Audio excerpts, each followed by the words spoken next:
కరుణామయుడు శ్రీనివాసుడు బాలాజీ గోవింద అని ఆయనను భక్తులు తన్మయత్వంతో పిలుస్తారు. ప్రపంచంలోనే భారీ స్థాయిలో భక్తులను రప్పించుకుంటున్న ఒకే ఒక్క దేవుడు శ్రీనివాసుడు. భక్తుల కానుకలను పొందటం ద్వారా అత్యంత ధనిక దేవునిగా ప్రపంచంలోనే వెంకటేశ్వరునిది మొదటి స్థానం. 9,000 కేజీల బంగారం కలిగి ఉన్న ఏకైక దేవుడు కూడా వెంకటేశ్వరుడే. వెంకటేశ్వరునిది విష్ణువు దశావతారాలలో ఒకటి కాదు. మరి ఎలా ఆయన భూమిపై అవతరించాడు, ఆయన దివ్య కథ ఏమిటి అన్నది చాలా ఆసక్తికరంగా ఉంటుంది. ఈ వీడియోలో శ్రీ వెంకటేశ్వరుని పూర్తి కథను చెప్తాను. వీడియోని లైక్ చేసి షేర్ చేసి ఛానల్ని సబ్స్క్రైబ్ మాత్రం చేయండి. సబ్జెక్ట్ లోకి వెళదామిక. శ్రీ వెంకటేశ్వరుని అవతార కథ అహంకారాన్ని అంతం చేయడంతో మొదలవుతుంది. కలియుగంలో అహంకారం పొరలు పొరలుగా పేరుకుపోయి మొదటి స్థానంలో ఉంటుంది. ఈ అహంకారం పుణ్యాత్ములను, మంచివారిని, భక్తులను తీవ్రంగా ఆపదల పాలు చేస్తూ ఉంటుంది.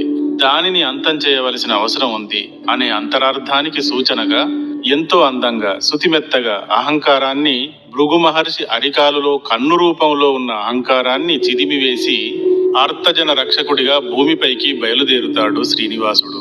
ఈ కథ ఎలా జరిగిందో చెప్పడంతో వెంకటేశ్వరుని చరిత్ర మొదలవుతుంది.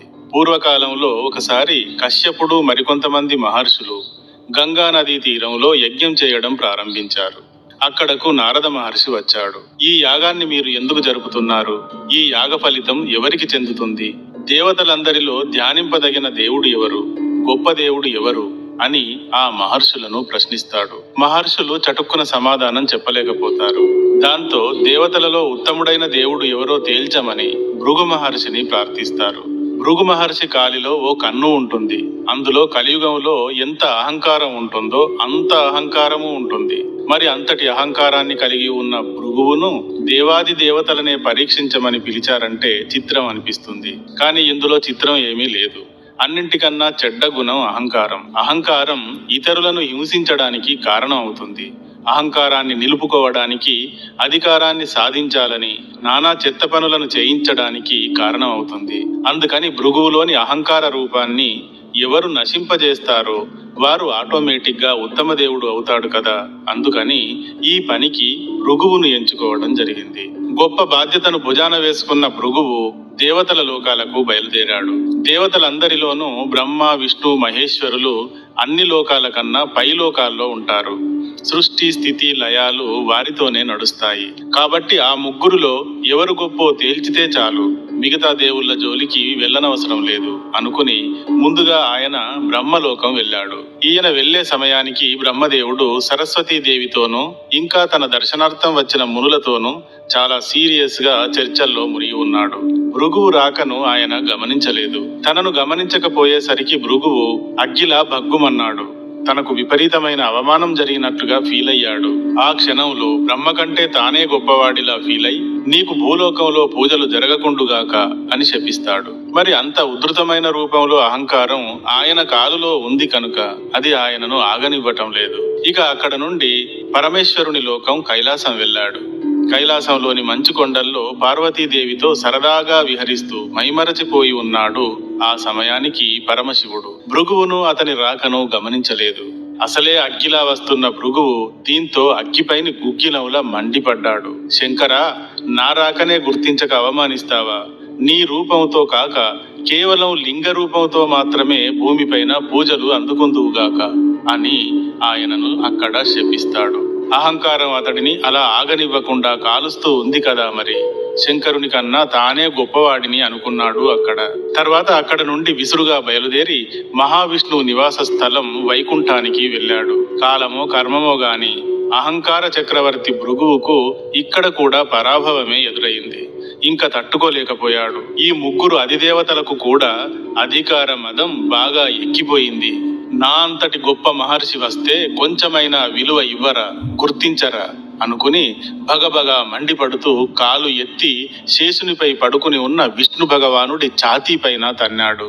అహంకారం ఎంతకైనా తెగించేలా చేస్తుంది అనడానికి భృగువు చేసిన ఈ పనే గొప్ప ఉదాహరణ. ఆ హఠాత్ పరిణామాన్ని ఊహించని లక్ష్మీదేవి విష్ణువు వక్షస్థలంపై తాను నివసించే ప్రదేశంపైనే భృగువు తన్నడాన్ని భరించలేకపోయింది. ఆశ్చర్యంతో శేషతల్పం దిగి చూస్తూ ఉండసాగింది. జరిగిన దానికి ఆగ్రహించిన విష్ణువు భృగువును ఎలా ఎగరేసి కొడతాడో చూద్దాం. నా దేవదేవి నివసించు స్థానంపై తంతావా అని ఆయనను విరగదీస్తాడేమో అని చూస్తుంది. కానీ చిత్రంగా మహావిష్ణువు మాత్రం అస్సలు కోపాన్ని ప్రదర్శించకుండా చిరునవ్వులు చిందిస్తూ టక్కున లేచి గౌరవంగా పాన్పు దిగి భృగువుకు నమస్కరించి, మీ పాదం అత్యంత సున్నితం, నా వక్షస్థలం కఠినాతి కఠినం, నా కఠినమైన వక్షస్థలంపై తన్నడం వల్ల మీ పాదం ఎంత నొచ్చుకుందో. మహర్షి, ఏది మీ పాదాన్ని ఇలా ఇవ్వండి, దానిని మర్దన చేసి నొప్పిని తగ్గిస్తాను అంటూ భృగువు పాదాన్ని నెమ్మదిగా నొక్కుతూ అతని అరికాలిలోని కన్నుపై వేలిని ఉంచి బలంగా నొక్కి చిదిపివేశాడు. అహంకార నేత్రం ఇలా చిరిగిపోగానే భృగువు కోపం అలా మాయమైపోయింది. దాంతో వెంటనే తానున్న స్థానం నుండి కిందకు దిగి విష్ణువుకు నమస్కరించి, ఆహా విష్ణువు, నీవే ఉత్తమ దైవం అని కీర్తించి అక్కడ నుండి సెలవు తీసుకుని వెళ్లి గంగా నది వద్ద యజ్ఞం చేస్తున్న కశ్యపాది మునులకు ఈ విషయం చెప్పాడు. దేవతలందరిలో విష్ణువే గొప్పవాడు అంటూ. లోకంలో అన్నింటికన్నా చెడ్డది అహంకారం. ఈ అహంకారాన్ని ఎవరైతే చిదిమివేస్తారో వారే గొప్పవారు అవుతారు. అందుకని భృగువు చెప్పినట్టు మహావిష్ణువే గొప్పవాడు అంటూ ఆ మునులు అంతా కీర్తించారు. భృగువు కథ, ఈ కథలో అహంకారాన్ని అంతం చేసిన విధానం కూడా పూర్తి అయింది. కానీ అసలు కథ ఇప్పుడే మొదలైంది. అంతటి గొప్ప, ఇంతటి గొప్ప, సర్వోన్నతుడు అనుకునే తన భర్త ఒక సాధారణ ముని తంతే అతడి కాలును పట్టుకుని భక్తితో మర్దన చేయడం, తనను పట్టించుకోకపోవడం చూసి అలిగిన లక్ష్మీదేవి విపరీతమైన కోపంతో, ఇంత అవమానం జరిగిన చోట నేను ఒక్క క్షణం కూడా ఉండను, ఇకపై నీ దారి నీది, నా దారి నాది అంటూ వైకుంఠం వదలి కరవీరపురానికి వెళ్ళిపోతుంది. అప్పటి కరవీరపురమే ఇప్పటి కొల్హాపురి. కొల్హాపురిలో మహాలక్ష్మి శక్తిపీఠం ఆలయం ఇప్పుడు కూడా ఉంది. అది ప్రఖ్యాతిగాంచిన ఒక శక్తిపీఠం. వైకుంఠం నుండి లక్ష్మీదేవి వెళ్ళిపోయాక విష్ణువు ఆమె వియోగాన్ని భరించలేకపోతాడు. శరీరం లేని ఆత్మలా దుఃఖించి ఆమెను వెతుకుతూ భూమిపైకి వస్తాడు. భూమిపై వెతుకుతూ సువర్ణముఖి నదీ తీరంలో ఉన్న వెంకటాద్రిని చేరుతాడు. ఒక చింత చెట్టు కింద ఒక పెద్ద పుట్టను చూసుకుని అందులోకి ప్రవేశించి దానినే నివాసంగా చేసుకుని లక్ష్మీదేవి గురించి, ఆమె రాక గురించి ఆలోచిస్తూ విశ్రాంతి తీసుకుంటూ ఉంటాడు. పుట్ట సర్పం నివాసం, సర్పం ఆదిశేషుని రూపం కనుక విష్ణువు పుట్టలో విశ్రాంతి తీసుకుంటున్నాడు అంటే ఆదిశేషుడిని పాన్పుగా నివాసం ఉన్నట్టుగానే భావించాలి. విష్ణువు పరిస్థితి కైలాసలోకం నుండి శివుడు, బ్రహ్మలోకం నుండి బ్రహ్మదేవుడు చూసి జాలిపడతారు. ఆయనకు సాయం చేయాలి అనుకుంటారు. వెళ్లి కొల్హాపురిలో ఉన్న లక్ష్మీదేవికి విష్ణువు పరిస్థితిని చెప్తారు. వారు ఎంత చెప్పినా లక్ష్మీదేవి కోపం తగ్గనందున విష్ణువు కోసం వెళ్ళడానికి అంగీకరించదు. కానీ బ్రహ్మ విష్ణువులు బతిమిలాడి బ్రహ్మ ఆవుగా, శివుడు దూడగా మారి తమను తీసుకువెళ్లి ఆ ప్రాంతపు రాజు చోళరాజుకు అప్పగించమని కోరుతారు. అందుకు మాత్రం అంగీకరించిన లక్ష్మీదేవి వారిని తీసుకువెళ్లి చోళరాజుకు అమ్మివేసి తిరిగి తాను కొల్హాపురికి వెళ్ళిపోతుంది. రాజుగారి గోవుల మందలో అన్నింటిలోకి సహజంగానే ఈ గోవు, దూడలు ప్రత్యేక ఆకర్షణగా మారుతాయి.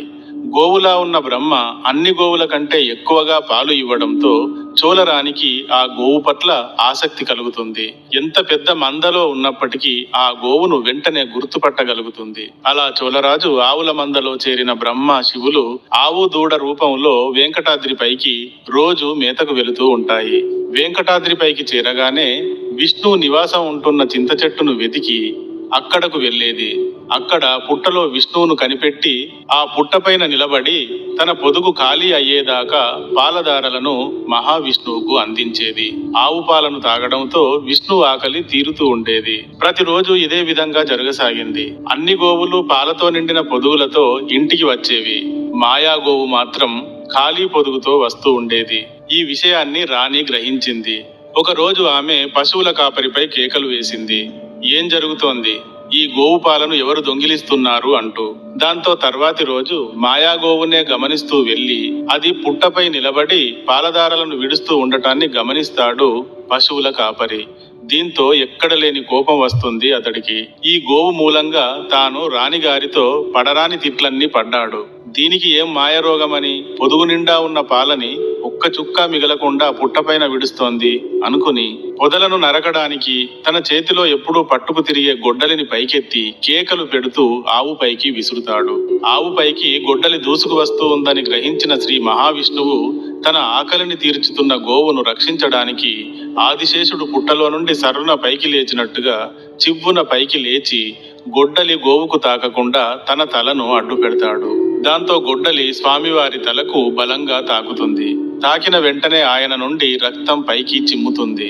భూమిపైకి వచ్చిన ఎవరైనా కష్టం సుఖం రెండూ అనుభవించాల్సి ఉంటుంది అనడానికి స్వామివారికి కూడా గాయం అవడం ఒక సంకేతం. పుట్టలోంచి పైకి వచ్చిన మహావిష్ణువు తేజస్సును, అతనికి గొడ్డలి తాకడం వల్ల పైకి చిమ్ముతున్న రక్తాన్ని చూసిన పశువుల కాపరి అక్కడికక్కడే చనిపోయి విష్ణులోకం చేరిపోయాడు. ఆయనను చూసిన వారైనా, తాకిన వారైనా, తట్టిన వారైనా మోక్షానికి అర్హులు అవుతారు. ఇలా జరగడంతో గోవు మాత్రం అత్యంత వేగంగా పరిగెత్తుకుని చోళరాజు ముందుకు వెళుతుంది. అతనితో ఏదో చెబుతున్నట్టు కింద పడి దొర్లుతుంది. గోవు ఏదో చెబుతోంది, అది ఏమిటో కనిపెట్టమని రాజు ఒక గూఢచారిని నియమిస్తాడు. ఆ గూఢచారి ఆవు తీసుకువెళ్లిన దిక్కుగా వెళతాడు.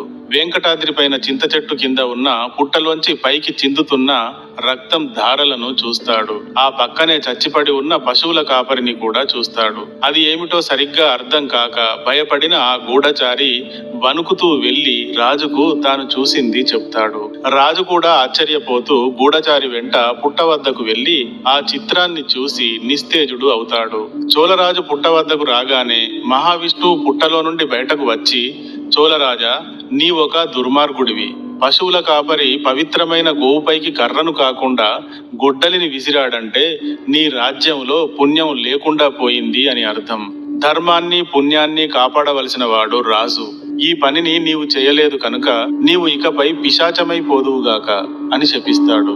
దాంతో వెంటనే పిశాచంలా మారిపోయిన చోళుడు, స్వామి, ఇంత పెద్ద శిక్షను ఎలా అనుభవించాలి, ఎంతకాలం అనుభవించాలి, ఈ శాపం తొలిగేది ఎప్పుడు అంటూ స్వామికి సాష్టాంగ పడతాడు. అందుకు శ్రీనివాసుడు, రాజా, గోవు నాకు పాలిస్తోంది అంటే ఈ విశ్వాన్ని రక్షిస్తోంది అని అర్థం. గోవు ధర్మానికి రూపం అని అర్థం. అలాంటి ధర్మరూపం పైన గొడ్డలి విసిరినందుకు నిన్ను శపించాల్సి వస్తోంది. నా భక్తులను హింసించిన వారిని నేను ఎట్టి పరిస్థితుల్లోనూ సహించలేను. నా భక్తులు పుణ్యాత్ములు, ధర్మాత్ములు ఉంటారు కాబట్టి. అయినా బాధపడకు, నీకు త్వరలోనే శాప విమోచనం అవుతుంది. ఆకాశరాజు అను పేరుతో మళ్ళీ జన్మిస్తావు. తర్వాత నీ కూతురును నాకు ఇచ్చి వివాహం జరిపిస్తావు అంటూ శాప విమోచనాన్ని చెప్తాడు. దాంతో చోళరాజు పిశాచంలా ఎగురుతూ ఎటో వెళ్లిపోతాడు. శ్రీనివాసుడు వెంకటాద్రి పైన తిరుగుతూ లోకంలో జరుగుతున్న పాపపుణ్యాలను గమనిస్తూ ఉంటాడు. అలా తిరుగుతున్నప్పుడు